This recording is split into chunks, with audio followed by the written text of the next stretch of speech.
कराची में डालमिया के करीब शॉपिंग मॉल में आग लग गई। फायर ब्रिगेड और दीगर रेस्क्यू इदारे आग बुझाने में मसरूफ़ हैं। फायर ब्रिगेड हकाम के मुताबिक 12 गाड़ियों की मदद से आग बुझाने की कोशिशें जारी हैं।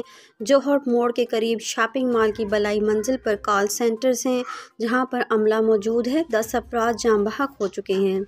जिना अस्पताल के हकाम का मुताबिक 8 मैयतों को जिना अस्पताल, जबकि एक सिविल और एक को अब्बासी शहीद अस्पताल मुंतकिल किया गया है। Fire and rescue commander Humayun Khan का कहना है कि 50 से ज़्यादा अफराद को रेस्क्यू कर लिया गया है। इनका कहना था कि आग इमारत के चौथे फ्लोर पर लगी, जिसकी वजह से धुआं ज़्यादा है। इनका कहना था कि इमारत के कुछ हिस्सों में अभी तक आग लगी हुई है।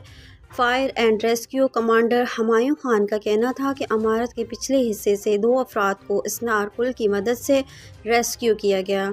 शॉपिंग मॉल और इसके इतराफ़ की इमारतों की बिजली मुअत्तल कर दी गई है ताकि आग मज़ीद न फैल सके। हस्पतालों में इमरजेंसी नाफिज कर दी गई। फायर ब्रिगेड हकाम का कहना है कि शॉपिंग मॉल में अभी भी लोग फंसे हुए हैं। इमारत में धुएं के अखराज का रास्ता नहीं है और इमारत में धुआं भर जाने से इमदादी सरगर्मियों में दुश्वारी का सामना है।